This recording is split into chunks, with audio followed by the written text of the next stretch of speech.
Now I want to talk about something we all know about.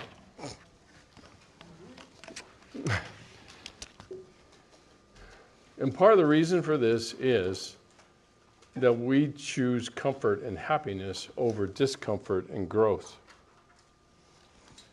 And that doesn't mean I'm perpetually in discomfort. That doesn't mean that at all. But I think we have to contend with how this actually fills out. So there's plenty of stuff here that's a review, but I mean, you read it a couple of weeks ago, probably. So well, I'll just review some of the material from Brene Brown and then start to add in some of the other stuff that I have. The reason that shame gets all of its power is because of its direct attack on our identity. Now, we just talked about that. And so the part of us that is stable, particularly if it's grounded in Christ, is the attack. Now we can say, well, I know that I know the end of the story, God wins, etc. But Satan knows that. He's not an idiot. He knows what the end of the story is. But in the meantime, he can try to spoil that. And the way that he does it is through the avenue of shame, which we all grow up in. We really are subjects of a multi-generational shame-based pattern of seeing life in ourselves and even our relationship with God.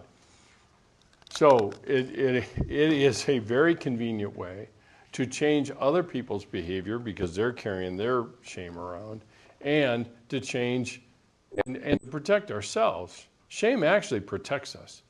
And I'll show it to you as we move along through here. It actually insulates us. So the thing to keep in mind is it's not that it severs our sense of belonging. It threatens our sense of belonging. That's more important to understand. There is a threat of feeling alone. We may already feel that. There is the threat of being cast out or ostracized. And the reality is it's our being, it's not our behavior. Now, parents can go way out of their ways to try to communicate to their child that their behavior is what's getting them in trouble, not who they are. They still love them as they are. I've heard a lot of parents say that, and it's true. It is true. But it falls on ears that can't understand that yet. And so it threatens our sense of belonging. I mean, a lot of times, why do people avoid conflict? It's the threat of the loss of a relationship. Has it actually happened? No, it is not. There is a threat of that. So we respond to the threat as if it has already occurred. And that's the backdrop to all of this when we look at it. So the thing that, I think is a side benefit of a class like this is we build your vocabulary about shame. Because we don't have a vocabulary to capture shame itself. We use that word, and I get a little sideways when I hear people say, well, shame can be positive. Show me how. Show me how. Henry Nouwen once said, he said, the single most corruptive influence on our spiritual journey is self-rejection. It's self-rejection. And so the self-rejection is built off of what other people say or imply or threaten, either way. So when we don't have words to convey or respond to it, we don't have any way to communicate. We just feel whatever it is we have, the experience of it. So we only experience it. We don't develop an ability to identify what's going on. And so even in engaging in this healthy self-monitoring and the critical awareness, my hope would be, I know it's hard to attain, but I think this is where the groups come in handy, is that you begin to develop a sensitivity to when it's starting to show up in the language, either of yourself or somebody else, and it gets caught. Generally, the course of change always is. An event occurs, and then it takes a certain amount of time for us to respond to that event. Growth occurs is when this amount of time gets less and less and less, so that when it happens, I respond. And even better learning and continued learning, I will see it coming by my own state, the state of my own heart, what's going on in it. And knowing I'm probably not in a real good place to have a conversation with somebody, because the only thing that will probably come out of my mouth is shame. Let's opt out and talk at another point in time. And that's great. A lot of people don't like that. They don't like hearing that because they want it over with.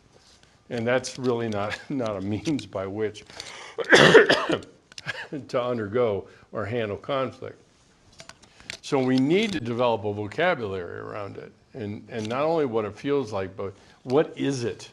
And so when I give you a real easy one, right? The word should. And when it shows up in somebody's conversation, one of the other students in the other section, I passed in the hallway today, and she looked very concerned. And I said, so what's going on? You know, how you doing? And it's like, not real well. I'm struggling to get this thank you card written, and it shouldn't take me that long. And I said, stop a minute. Do you know what you just said? Compared to what? And under the circumstances that you're in, does it really even compute? And we don't think that. That's not a thought process for us. That word comes rolling out of our mouth, and we are committed to a goal we can't achieve, and then we condemn ourselves for not achieving it. And that's the backdrop to this thing. So this definition you already know. Shame is the intensely painful feeling or experience of believing we are flawed and therefore unworthy of acceptance and belonging. The thing to keep in mind is that that therefore in there is probably shouldn't be there, because we're already feeling the last half of that, unworthy and of acceptance and belonging, because we're already doing that to ourselves. This is what we would call self-alienation.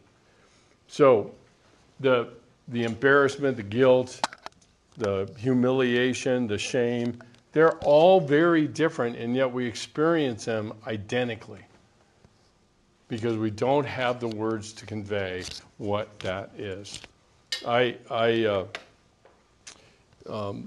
Back when I worked with adolescents a lot, and I worked with parents, and I would often ask them, even like in a family therapy session, so how do you feel? And they would look at me like I had just spoken French to them. It's like, feel? I don't know what you're talking about. And so, I pull out the big 4, mad, sad, glad, bad, scared, 5. And they say, oh yeah, I feel bad. Okay, but what about that is bad? How does that feel? So frustration, mad, upset, mad, perturbed, mad, enraged, mad, we use the same word for the same thing. And so we don't develop kind of a gradient of understanding. So take embarrassment, for example. Embarrassment is fleeting. It's temporary. It doesn't last very long. Usually when we look back at it, we laugh about it and see it as humorous. I had somebody in my lifespan this morning, and some video was playing on her computer, and it went off in non-silent mode. And everybody in class heard it. We all looked over at her, and she turned about 15 different shades of red and tried to hide. And I said, you now have embarrassment on display. Because we want to hide. And we do that with shame too. But in that case, she recovered. We made light of it. It's like, welcome to being human, and we'll have fun together. So there's that. Embarrassment is a normal thing. We stick our foot in our mouths regularly, and it can be downright humorous when we look back at it. The other one, which we already been talking about, is guilt and shame. Now, they're both based. The one thing they have in common is they are both based on self-evaluation. I'm comparing myself, I'm evaluating myself in light of some standard. In shame, it's undefined. In guilt, it's fairly well defined. Guilt, we already know, is about behavior. So, guilt is something, I did something bad. I need to change it. It's compared to some moral standard, and I say it doesn't measure up to that standard. I need to change that behavior and find a way to deal with it. Shame is, I am bad, and therefore nothing good comes from anything bad. And so, whenever we use those kinds of phrases, I'm such a horrible friend, or I hear somebody say, I'm just a horrible mother, or I can't parent, or I'll never be enough for my kids, or I'll never be enough for my spouse, or whatever, it is dripping with shame. And what is the other person supposed to say? Yeah, you're right. Or what do they say? No, it's not that bad. And because they're trying to address the shame statement, when in fact they're trying to address it as a guilt statement. So guilt is always about our performance. It's always, it can be adjusted and changed. That's why guilt and grace go together, because guilt points us to change and grace empowers us to do it. And so guilt, like I already said, it's comparing our actions against some standard or values or beliefs. I think in Christian terms, we could probably point to conviction. When we say that we heard a sermon and we're convicted by it, then that would be a point to a standard that we're not living up to, and we need to make some changes accordingly. And that's the difference, yeah. So I feel like in Christian terms, conviction. Mm-hmm. I don't know. I just feel like since I became a believer, it was like when I would feel shame about something, when I would understand that like I had done something wrong, Mm-hmm. and I'd sinned against God, and I realized that, and I would feel like this fear and anxiety. Mm-hmm. I feel like it would push me closer to God. Where like, okay, I really need to go spend time in the Word. I need to figure out why I did what I did, kind of thing. And I want to be better for it. I want to not do it again. Right. Would you say? I know you said before, like show me where shame is a good thing. Mm-hmm. Would you say that if we didn't have those feelings, because in a way, when I wouldn't feel shame or guilt, I would feel like invincible. Mm-hmm. Like, nothing could get me. If I'm not feeling a certain way, then there's no consequences, kind of thing. And I know Right. it's not like correlated, but that's what happens. Yeah. When I would feel anxiety and shame about something, it would make me want more to go back to Christ, because I understood I was a sinner, and I understood that He's the one that gives me peace. Right. And tells me I'm not a shameful person, I should have shame. Mm-hmm. So I don't know, I just want to hear your thoughts. Yeah, I mean, I think guilt is motivating. You're kind of conflating them. But shame does not motivate us to change. Shame motivates us to hide. So the anxiety that you used that word in there is the unsettledness that I did something I shouldn't have done, and that drives me toward Jesus. That's as it should be. It's one motivation to head toward Jesus. I think in some respects, God doesn't need our shame. He did everything that was necessary to free us from that. So He doesn't need our shame. Does He want us to be motivated out of love for Him to move toward Him when I'm not living fully in how He described life to be? Sure, that is motivational. I think I've mentioned this before in other classes. 2 Corinthians 7, Paul talks about that, and he says to the Corinthians, who by now have made some changes, and he's kind of reflecting on the letter he sent them. in 1 Corinthians, which is really reading them the riot act about how they were handling themselves. And he reflected a little bit on that. And he said, at one point in time, I regretted sending it to you, but now I don't, because it led to godly sorrow. And then he makes a distinction, which he really doesn't have to do. And he says, godly sorrow leads to life. Worldly sorrow leads to death. And I think this worldly sorrow is a rough equivalent to shame in terms of what we're talking about here. Because it paralyzes us, it separates us, it isolates us, it does all of those things. And that would be what Paul was talking about when he talked about worldly sorrow. So godly sorrow isn't motivational. Yeah, it is. It's meant to be. And when you read Paul's letter to 1 Corinthians, to the Corinthian church, you'd say, well, geez, he's just taking a dump of shame on top of them. And you look at it carefully and take out your tone in it, what you will find is he called them to a standard that they knew better to what they were doing. And he said, choose. That's really what his tone was. And 2 Corinthians testifies the fact that they took his words and moved and made changes, and now he's grateful that God moved them in such a way. So again, I think, like I said, shame drives us to hide, and love calls us out of hiding and to embrace the grace that's being offered us. A lot of people, I think, falsely assume shame is motivational. And I would not debate that point. It is, but it is to avoid it, not to move something towards something that empowers me to be better in some way. Yeah, Brian. I think just to speak to that, my own experience, I had a conversation with my roommate yesterday where it's like, when I talked about just wanting to delve more into spiritualism and like feeling really convicted and even like shame that like, oh, I'm not at the place where I thought I should be, or all these different things, right? And then I went up to him yesterday. I was like, do you ever like have those certain things that you're like, this would be really good for me, but you then feel like you need to get yourself like together before you can do them? And he's like, my Bible. Like, yep, mine is like asking for prayer and praying with other people. It's like, wow, how much those things would bring me to where I want to be. But I feel like I need to be there to do those things. It's Right. Like, I think kind of what you're getting at, my realization is like shame's contradictory. Yeah, it is. And we'll talk about that probably next time. It creates a double bind.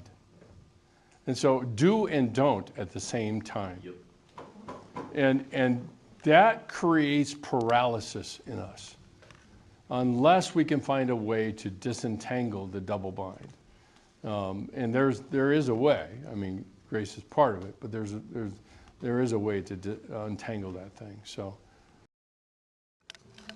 okay, so we had stopped with this where we were talking about the what is it part of it, and how I mentioned at the end about talking about Paul in 2 Corinthians 7, where he distinguishes between worldly sorrow and godly sorrow, and so it would be more in the Christianese language we would use of conviction, and unfortunately, the language certainly in Scripture is kind of muddled around the word shame anyway, and so I think that's probably why we don't attack it very well, because nobody's really landed on a decent definition of what it's really all about. So the whole idea of guilt, and this is where, if you remember back when I was talking about grace and it's experienced as power,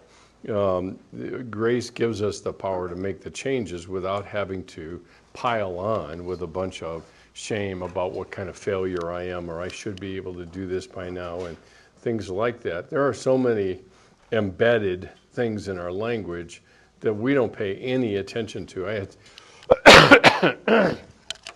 I read somebody's journal, it wasn't in this one, talking about, I don't know how I can possibly keep track of or work on everything. And actually that statement is a perfectionistic one. It's like, I have to work on everything. No, you don't really, and that's where grace comes in. Really, is it empowers us to choose, and to make concerted efforts in particular areas, and make some changes on that front, and then keep moving. And that's what development is. That's the nature of kind of our growth and everything else. So usually that's one of the reasons why I always connect grace and growth, and stagnation is what shame is connected to. Things don't change. My status doesn't change. Who I am doesn't change. And so we're always back in some sense to that. So where we go from here is really is things that we've already described. Shame's about my person. It can't be adjusted or changed nearly as easily. That's one of the reasons why I think our eyes kind of glaze over when you start talking about this thing. Because it's shame always has a comparison in it, and that comparison is to someone or some value that is mythical or ideal, and that's the standard that we can't even begin to measure up to. I mean, the irony is that whoever we tend to compare ourselves to, we don't know very well usually. We only know as much as what they show us, and so it's a little bit like social media. We compare our real life, our real pain, everything else with the curated knowledge, the curated images that are provided for us in social media. And it's an impossible standard to meet, obviously. So the one observation I make here is that when comparison is part of the landscape, the self-destructive behaviors are inevitable. Because we always find ourselves wanting, and because we're always wanting, then we tend to pile on in order to try to change it, as if that is going to change it.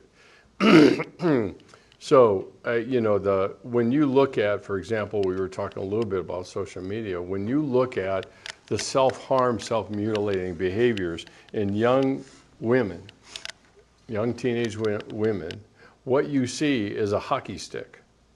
It's going pretty flat, it's pretty stable, the numbers of young women that are engaging in self-harm or self-mutilation. And then social media, 2011 hit, and the very first thing got loaded into phones. And it was MySpace. And then MySpace led to Facebook, and Facebook led to everything else. And that hockey stick was social media hit, and it went virtually straight up. And that's what we have seen really in the impact, because the very culture of social media is a culture of comparison. And that's the nature of it. We look through people's reels and things like that, and what are we looking for? Either that, or we're just all a bunch of voyeurs that like to look in on other people's lives. So the thing that happens then is that when we start to do this thing, we tend to silence ourselves, because we don't have standing to be heard. And so inevitably the conversation goes to worth. I was talking to somebody this past weekend, and she's my age, and that's Ancient of Days apparently. And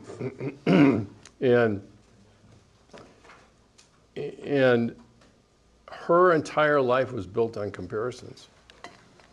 It's like, I can't possibly live up to it. And it's a little bit like that video clip. It's like, yeah, you're right, you can't. Then what? And we're constantly looking for reference points as to where we are in terms of whomever that may be. And so the nature of that is then why, more often than not, she's worked at an organization for 28 years, and because of how they are so lax and lackadaisical about caring for their employees, that gets translated by her into her worth. Well, that must be what I'm worth. When in fact, it's the failings of the leadership more than anything else. But that's not differentiated very well for her, at least.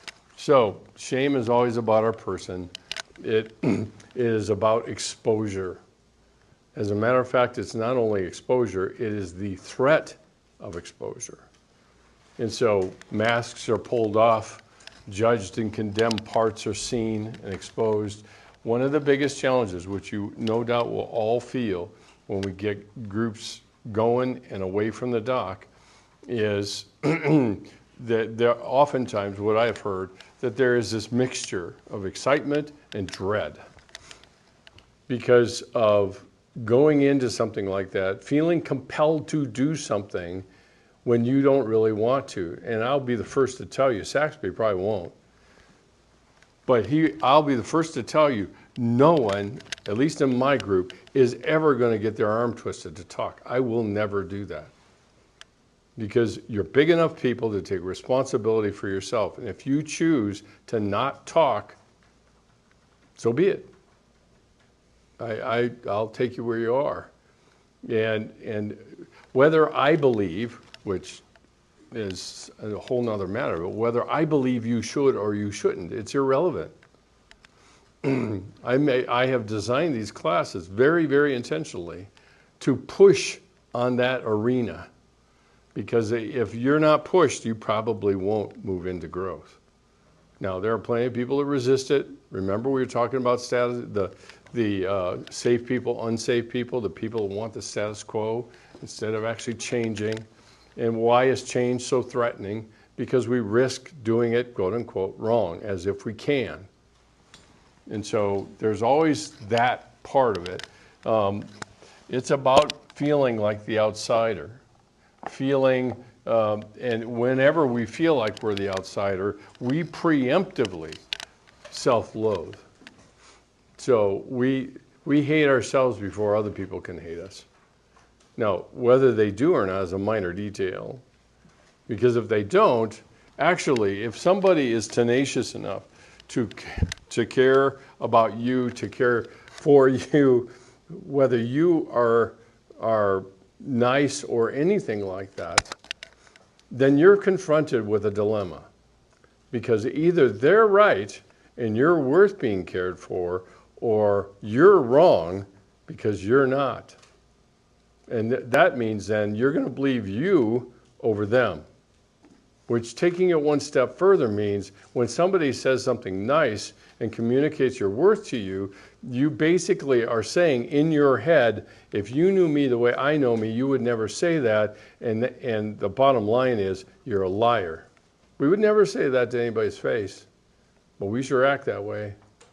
It's like they're just being nice. They're patronizing. We wouldn't even say that because that would be way too offensive.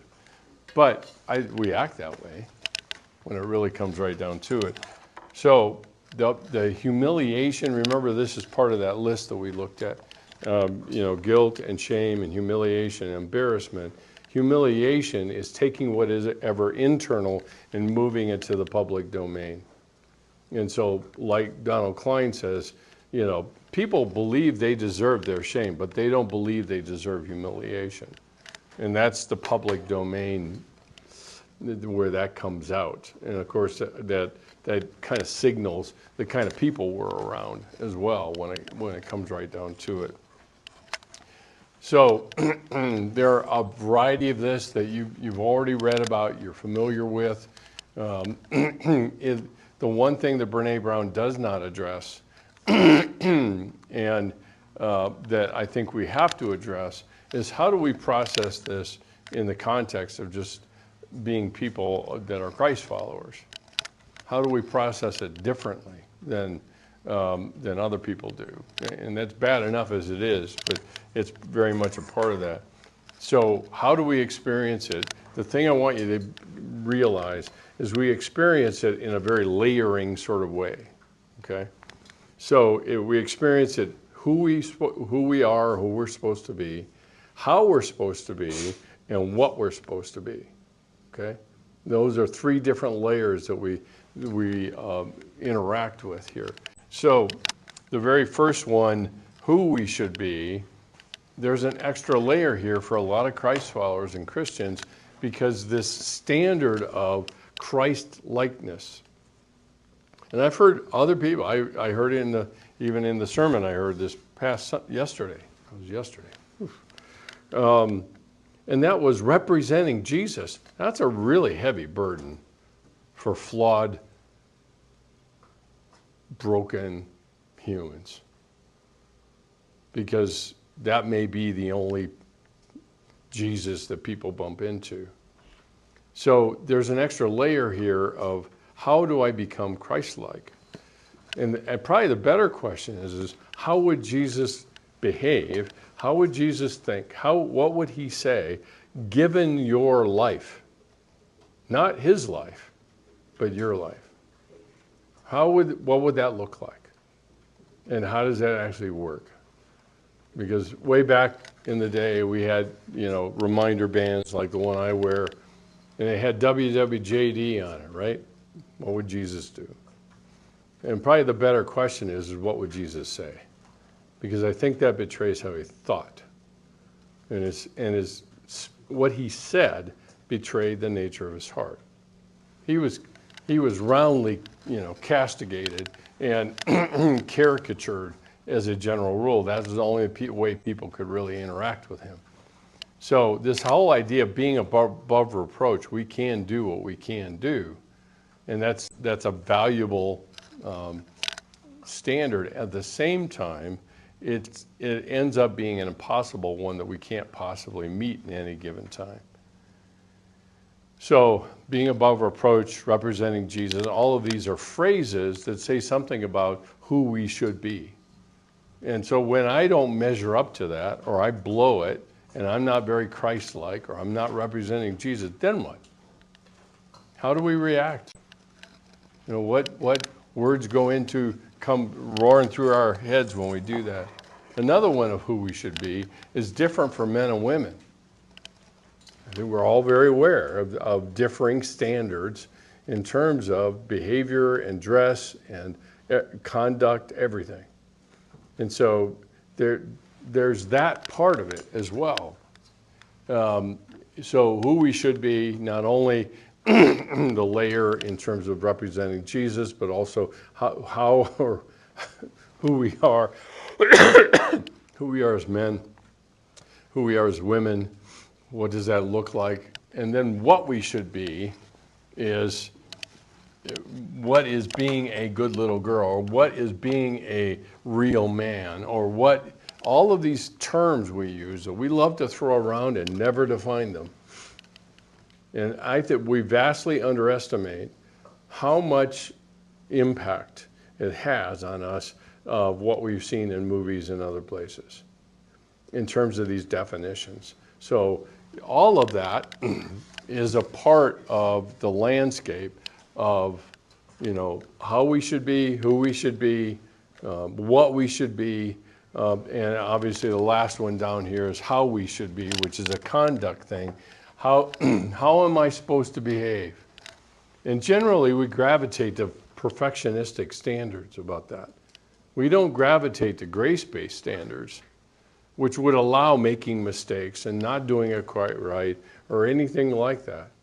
And I think in a lot of cases, parents, the funny thing about it is they want to be able to parent based in grace, but they haven't figured out how to give themselves grace.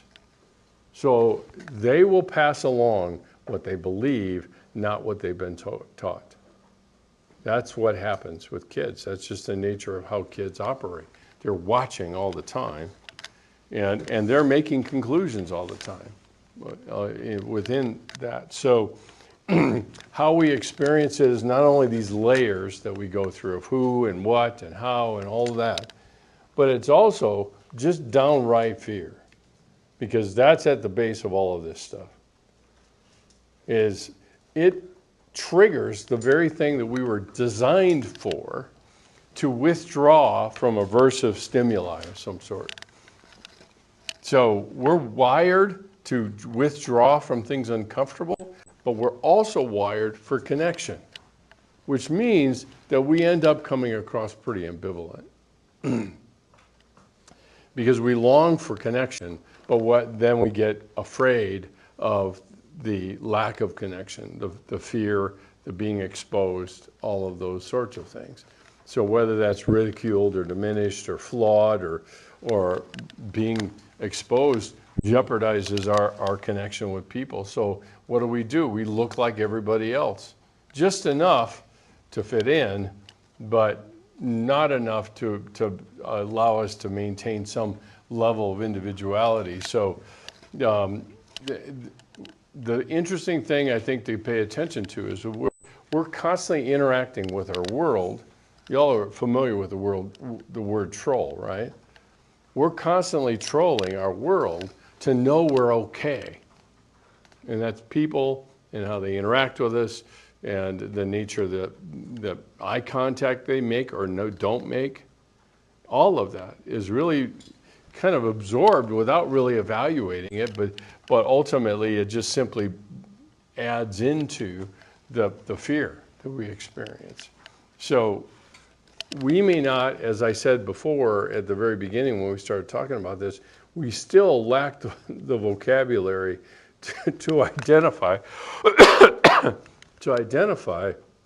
what it is we're actually feeling, because we don't have the vocabulary to do that. I was talking in my lifespan this morning, and we were saying kids that grow up in a relatively sparse vocabulary environment, if somebody asks them how they feel, they can't identify it. Now, adults are a little bit different, because in a lot of cases when we say, how are you feeling, and somebody says, I don't know, color me a tad bit skeptical, partly because it's not that I don't know, it's more that I don't want to say. And they don't really want to say that, because that would be way too offensive. Yeah, Larry. So, I mean, like, how you're saying troll ourselves into pushing for one thing over another? Yeah, absolutely. I mean, that's the beauty and the horror of being human, is that we can actually self-monitor. And so I can watch myself. The funny thing about that is that if I spend all of my time self-spectating, forget about spontaneity. Forget about it. So, and spontaneity is really the spark that brings us toward one another, is our willingness to allow to be seen, if you will. But yeah, we very much do a lot of self-monitoring. We learn it relatively early, and we continue through most of our lives. It's certainly emphasized in certain family cultures in terms of self-spectating as well. So the other thing I want to mention, and we talked a little bit about this last week, and I want to expand on it, is the power of the double bind. And you're no doubt familiar with the phrase, damned if I do and damned if I don't. And that's exactly what a double bind is, as it's defined here by Marilyn Fry, a situation in which options are very limited and all of them expose us to some kind of penalty, censure, or deprivation. So if I move toward the person, I get hurt, or I stay in relationship and I get hurt, but I move away and I'm without that relationship. And so I'm stuck. And oftentimes, our paralysis that we see in our behavior is probably something to do with a double bind. Is my options going this way are unacceptable. My options going this way I'm familiar with, but are equally as unacceptable, at least to the people that are in my life. So now I'm stuck. And so it oftentimes leads to paralysis. And so the things then that kind of enter that space is shame and fear, and usually the gun is turned on ourselves in terms of blaming ourselves, and the sense of powerlessness. And it really is hard to maintain some sense of power, or in psychology terms, agency, if we're buried in shame. Because most of the time our behavior is always counter to something else that's going on around us. And whenever you're countering something, you're not really independent. You're just simply going the other direction. That's really all it is. So the thing to keep in mind about a double bind, and I don't know if I mentioned this or expanded on this at all last time, but there used to be a school of thought in family therapy circles. And the center of a lot of the theory was in Palo Alto, right outside of Stanford. And the thing that they had, what they developed was, they called it the double bind hypothesis for schizophrenia. And their theory is that there are certain kinds of families that generate, if you will, schizophrenic kids. And their entire premise was built on communication in the family. And they referred to it as double bind communication. The word they used was schizophrenogenic families. In other words, families that give genesis to schizophrenia. Now, we have found out a lot about the biological substrates to schizophrenia since then. That was probably back in the 50s. But there's something powerful in what they were talking about, because they gave an example of what a double bind looks like. And the example they gave was a son who has a psychotic break. He's admitted to a psych hospital, and his mom comes to visit him. She's walking down the hallway. He comes out and he catches sight of her, starts moving towards her. And when he throws his arms around his mom, he throws his arms around her and she stiffens and doesn't reciprocate. So he drops his arms, steps back, and her next words to him were, "Why, son, don't you love your mother?" That's a double bind right there. Whatever you feel in that moment for that guy, that's what a double bind is. And he didn't have the wherewithal to look her in the face and say, "Well, you're an idiot. Or you're a lousy mother, that's why I'm in the hospital." See, we have to add some new information to get out of a double bind. If we don't do anything about it, we will stay stuck in it. And a lot of times our own paralysis, as far as changing things internally, is because of the double bind. The double bind we place ourselves in, okay? So you go to group, you say, "Yay, that's so good. I'm so glad I'm in a group. This is going to be great, blah, blah, blah, lie, lie, lie." And then you sit down and go silent. Because if I say something, these people will judge me. No more than you, but minor detail. Or if I talk too much, I'll have shame because I'm oversharing and I'm dominating the group. So that sounds lovely. We end up having nobody talking because they're trying to manage the other person's reaction, and they are also over-managing their own in a lot of cases. I had a former student come by this morning, stopped in. She's now an art teacher in Maui. Now that's suffering for Jesus, I'll tell you. And so she and I,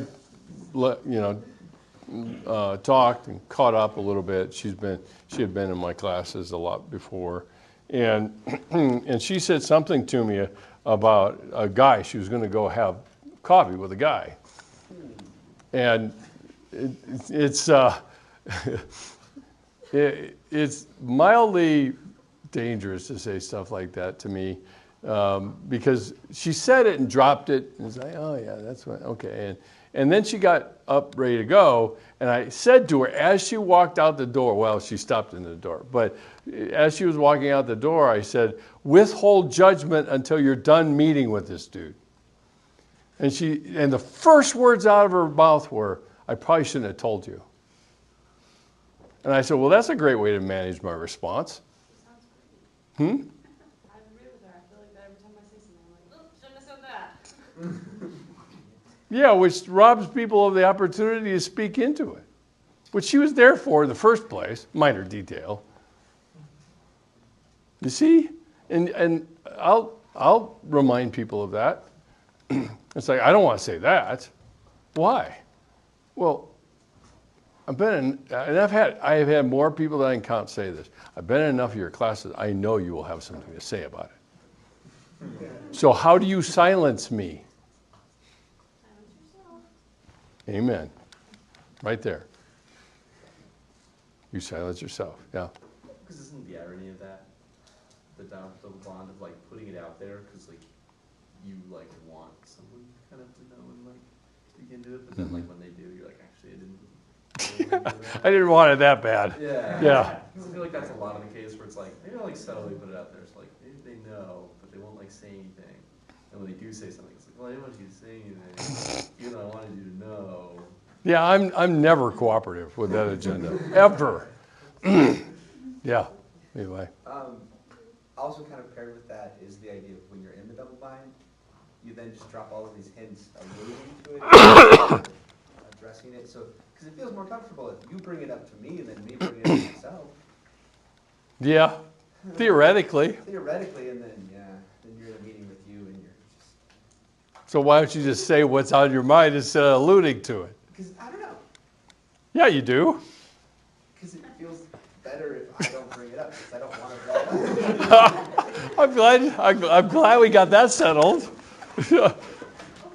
Yeah. But is it, like, does that kind of like circle back or like in a way, like when we were talking about like asking like for help or like expressing your needs, like I would rather you just like, even with like the thing of like your wife and the dogs, like she would rather you just like be like, oh, tell her she wants the dogs washed, I'm just gonna do it for her. Like, is that a thing of like, where like, all the time I'm just like, I wish that I could like not say anything and somebody would notice and be like, oh, hey. So what are we fishing for? I don't know. That's what I'm asking. I'm asking what we're fishing for.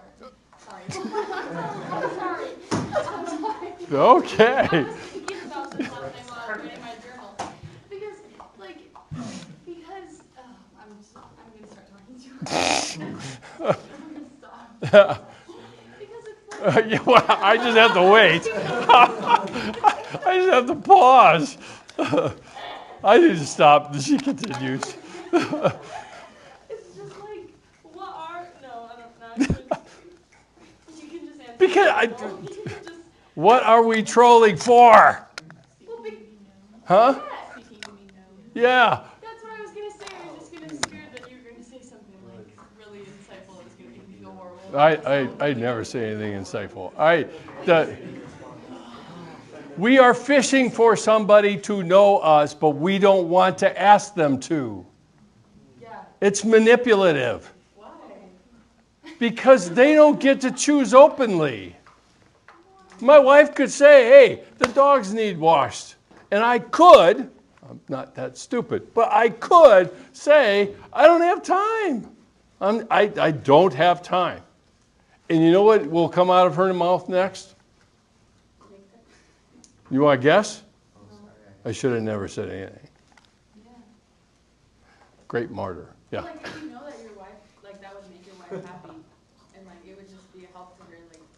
What's a bigger help to her is owning her own needs enough to talk to me. But why?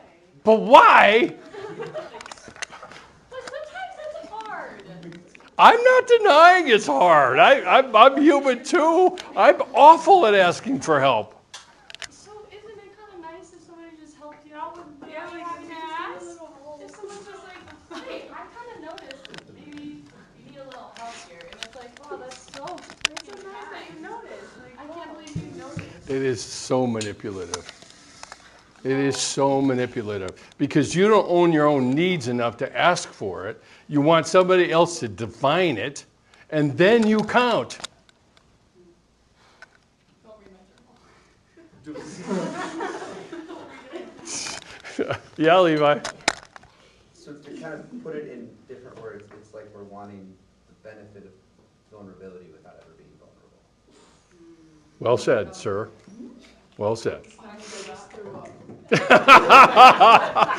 That's probably a pretty good indication of what you said. Somebody says, I want to throw up. That's, yeah. That would be a badge of honor for me. Yeah, go ahead. We're not willing to share them, like you said, we're not giving the opportunity for them to make a decision if they're gonna help us. Right. In a way, it's like us Right. It's like, we're willing to have someone else do the work without doing it ourselves. Right. And we don't want to risk somebody saying no. So how do we manipulate people into saying yes? We don't ask. And then if they just divine it, oh, now they really care about me. Because they know my needs before I know them, which is probably true, unfortunately. Yeah. Well, I would say I've also been on the other side of things of assuming what people need, and my tally for being right on that is far smaller than being wrong. Right. And you can get arrogant on the other side Yeah. and say, I know what you need. So let me just do it for you without you asking. And then they're like, actually, that is the opposite of what I needed. If they'll tell you that, True. because they'll let you do it. But then you can see it on their face, and then you're like, ooh. You're like, thanks. Yes. And you wonder why our relationships are so fucked up. Well, I never said I wondered why. I'll have to take that off the video. or else I'll change my podcast to explicit. Maybe I should do that. I'll get fired here anyway, but yeah. Hypothetically, if I'm kind of on the different like end of the spectrum, and like Whoa. What's the different end of the spectrum? explain. Okay. If someone's like, Ellie, what do you need? And I'm like, I have no idea. How do I figure out what I need so that I can let people help me? Yeah. Oh, yeah, that was. I have no idea what I need. Why? Why do I not know? Yeah. Probably because I'm too busy to sit and think about it. Oh, look. How quaint. Yeah, that way. Here comes the silent retreat. Way to go. Perfect timing. What a delight. Yeah. I saw other hands. What? Yeah. Well, also I paired think with, you actually hit your hand raising.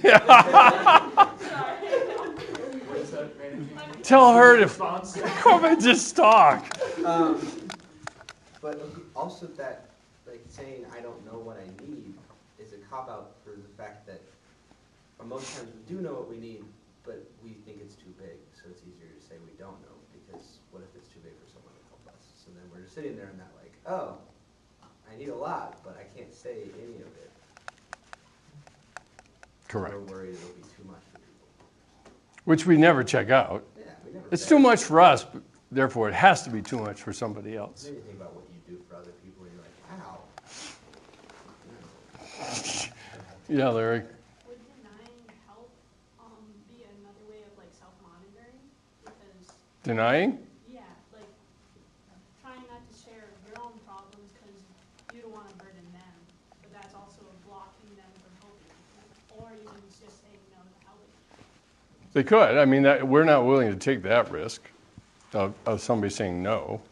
Not that they probably would. It's a minor detail that most people, if they're asked directly to have a need met, they probably will do some measure of that. Maybe not all of it, but some measure of it. So yeah, I think denying is probably a little too harsh. I don't think we quite go that far, but we minimize it. Or better yet, we compare it. Mine's not as bad as so-and-so's. Yes, ma'am. Okay, but I have a question then, with that, because I do understand what you're saying about like, we don't ask, because we're like, oh, it's too big, there's too many things, what do I need help with? Everything, like, but at the same time, then, where's the happy medium of like, if somebody's like, what do you need help with, and it's like, where's the boundary? We learn all these things about boundaries of like, I can't just dump everything, and like, obviously, yes, like, No, like, have right. other things, but it's like, what do I need help with? I don't know, like, I genuinely don't know what to tell you, because if I tell you one thing, I feel like everything's gonna come out. Like, I literally need help in every area. So, like, how am I gonna tell you this without dumping all my problems on you? And, like, yeah, you're allowed to say no, but it's the same thing. I'm so excited over there. I feel like you're gonna say something that's right. Two brains are connected. So Somebody tell That I will not do. Anytime. But see, that's an internal boundary when you say, if I say one, I have to say them all. But like, well, maybe not, but I'm trying to explain how I think my This is thoughts. changing as I talk. No, but like, they're like, oh, what do you need? And it's like, this one thing, and they're like, really? That's it? They say that to you? I've never really said what I need. I just kinda get Oh, That's like how it happens when I play the conversation out in my head. it's that one. Predicting their responses. Oh, it's that I'm one. doing a horrible job. Yeah, I'd prefer to have my own voice rather than the Mitch in your head. Thank you very much. Well, it's pretty accurate. Yeah, yeah. I feel like we have like a natural tendency to want to be with or near people who are able to interpret our needs without us talking about them. Is Yeah. that wrong? Should we not deserve it? Well, I think we'll probably grow more with people that aren't going to mind read. So is that not a way to like kind of determine who your people are? Because I feel like I've done that for a really long time. Is the people who get me are who I should be. And then you don't have to risk anything because they just do it for you. Which is why people hate these groups and they're in with people they can't control. That's inconvenient. So you're right. I mean, somebody says, what do you need? Going back to what Greta was saying. And I could say, honestly, I just need rest. I just need rest. And that's fair, very fair. And they may follow up and say, well, what can I do to make that possible? Now, I still have to do my interior work in order to say, well, I have sufficiently gotten behind. I've given up trying to catch up. And so it's just no rest. And it's like, okay, well, now that that's said, now I'm empowered to say, okay, if I'm going to have rest, I can have some now, but I still have to get some of this other stuff done. And so it's both and, it's not an either or. We end up falling into either or, black and white kind of thinking. A little bit like you said, if I say one thing, all of it has to come out. No, it doesn't.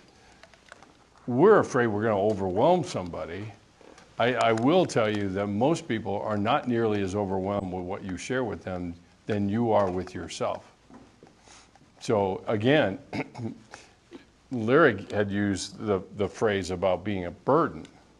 And I can't tell you how inflammatory that word is, because and you kind of did it, as you implied, I don't want to inflict a burden on anybody else. So what exactly is the burden? Me. But I don't think our friends would necessarily find us that way. Of course, they're all liars. They don't know the truth, right? Well, what if they do find you that way? Well, why are you still friends with them? I don't know, because they're the You're just too nice. people. They're available. Well, what if nobody else wants to be friends? There would only be one thing, one way to find that out. Yes, ma'am. So kind of going off of that, like what if you, hypothetically, Oh, I love hypotheticals. are like, you tend to overshare a lot once you get started, and so like you try working a lot on like just saying like simple answers, but then people kind of like egg you on, and then you start experiencing like shame of like, well, if I don't tell them, like maybe I'm not a good friend, or like I need to tell them because they're asking me, or like that kind of stuff. How do you combat that? I mean, it's a little bit like I said, what Greta was talking about. It's an internal boundary to choose what I share, and because essentially you say somebody's egging me on. They have help, and that's you, because you're not willing to say no. And I can't count the number of times anymore when I have people that kind of do that to me, and I say, so what you're telling me is I can't say no. And either they shake the dust out of their heads for what they're doing, or they're saying, yeah, no, you can't say no. Now your problem is my responsibility, and I've got to get it out of you so that I can fix it. Now, who's the Messiah? Here. So, I mean, there's a certain level of owning ourselves that requires self-sacrifice. Because oftentimes, it seems to me, we are trolling looking for a Savior. And you can tell me what you know about the Savior, but you watch how you behave with certain people looking to save us. And it's, how do I put this? It's putting a burden on someone that is completely impossible for them to fulfill, even though they may not know. And so Henry Nouwen used to say, he made comment of the fact that we have two loves. The first love is our relationship with God and his love for us. The second love is our love for mankind, for man. And the problem is that we mix them up. When we take looking for the love of God in man and make God conditional like man.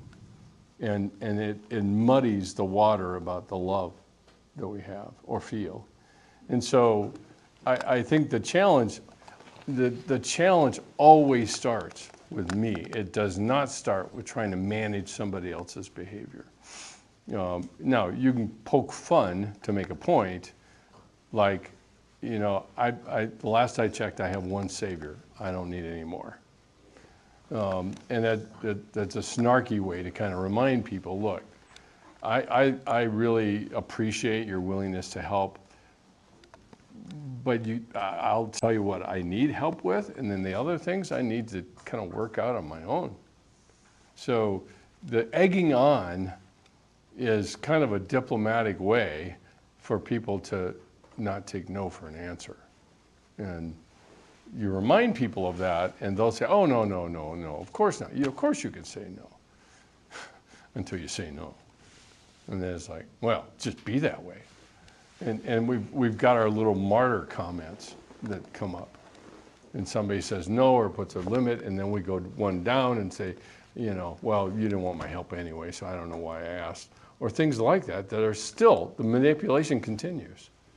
So half of the challenge of good boundaries is learning how not to be manipulated into collapsing your boundaries so that other people feel better.